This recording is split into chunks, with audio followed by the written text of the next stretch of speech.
Hi, thanks for joining me today on A Constantly Racing Mind.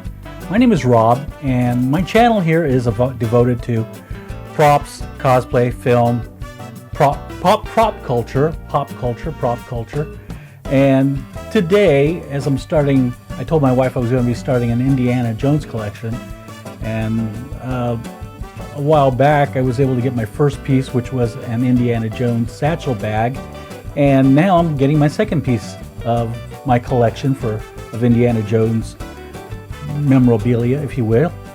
Now, Raiders of the Lost Ark, we are treated to several different treasures that Indiana Jones goes after in the film.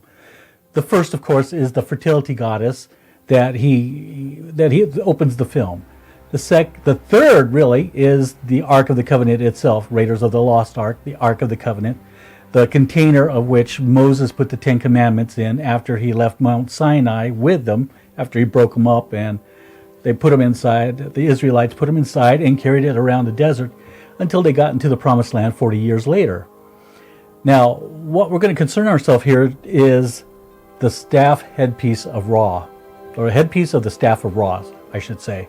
Now, the staff is just a stick. The headpiece, as Indy describes in the film, is a disc. Now, Ra was the sun god, so it's a disc, and on the disc it actually tells how high the staff should be. So if you take it to what they call the Well of the Souls, or a map room, that is where you can put it in the right hole.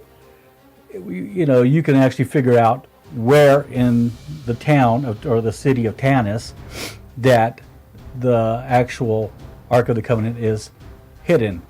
Now, there's a lot of explanation to it, but the most important piece is the headpiece of Ra. Now, you can go out and purchase a headpiece of Ra. You can get them on Etsy, you can get them on Amazon, you can get them on eBay.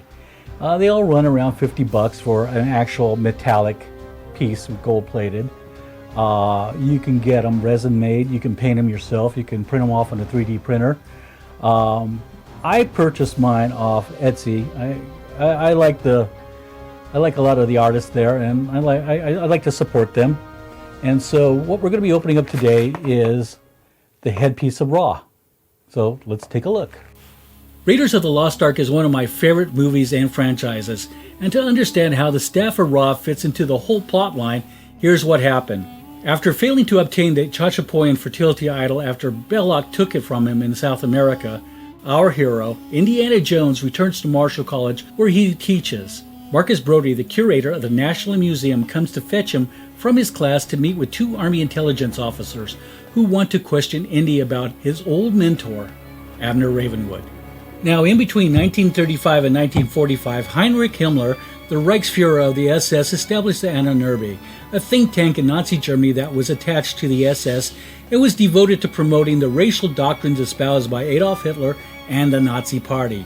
From recording pagan chanting in Finland to ancient petroglyphs in Sweden and Italy, they scoured Germany for archaeological sites looking for cave paintings and the earliest writing systems that they can attribute to the Nordic peoples, whom they claim that they were the Aryan race and the ancestors of the Germans. Himmler had great interest in the Bayeux Tapestry, the cloth that tells the story of Harold the Bastard conquering of England in 1066. They went to Tibet looking to show that the Aryans somehow conquered Asia, and somehow the Buddha was an Aryan. The Nazis raided museums in Poland looking for relics and a bonus artwork by the Renaissance masters for their own personal enrichment. And they went to Crimea looking for Gothic artifacts. They wanted to go to Bolivia to study the temples, as they seemed to have an ancient Nordic flavor to them. They had planned a trip to Iran to study inscriptions where Darius the Great of Persia declared himself to be an Aryan. Here's a clue. Aryans were Indo-Iranians. The Nazis planned a trip to the Canary Islands as they thought the natives had Aryan ancestry, in hopes of proving that the Aryans were a great race and they, the Third Reich, had the logical right to conquer the world. Now, like the fertility idol, the staff of Ra is only a means to an end.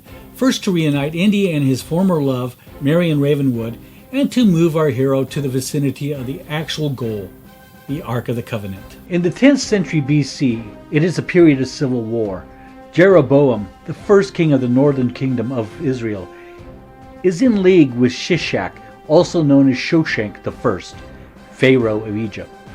Shishak swept through the southern kingdom of Judah with a powerful army of 60,000 horsemen and 1,200 chariots in support of his ally, Jeroboam. When Shishak, king of Egypt, attacked Jerusalem, he carried off the treasures of the temple of the Lord and the treasures of the royal palace. He also took everything, including the gold shield Solomon had made. Now, the only place where Shishak and Tanis are mentioned together is here in this film, Raiders of the Lost Ark. Now, Marion's father, Abner Ravenwood, apparently found the headpiece of Ra more than 10 years prior, in 1926, when Indy and Marion were still together and Indy was a student of Abner's. Of course, as we find out later, that Marion was always the one. Silly Nazis. Now, the writing of the headpiece was written in Paleo-Hebrew script, also known as Proto-Hebrew. Now, this scene in the map room is both fascinating and also very esoteric. It seems that George Lucas, Steven Spielberg, Philip Kaufman, and Lawrence Kasdan worked hard to bring together the religions of two Middle Eastern communities and give the headpiece an almost mystical level of importance. So here we go. There were two headpiece props created for the film, and each were used in different scenes for some reason.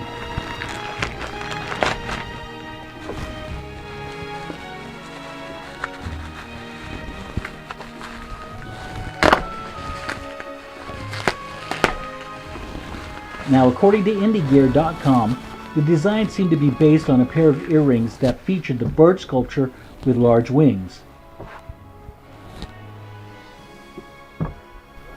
And, as mentioned before, the script is in Paleo-Hebrew, not Egyptian.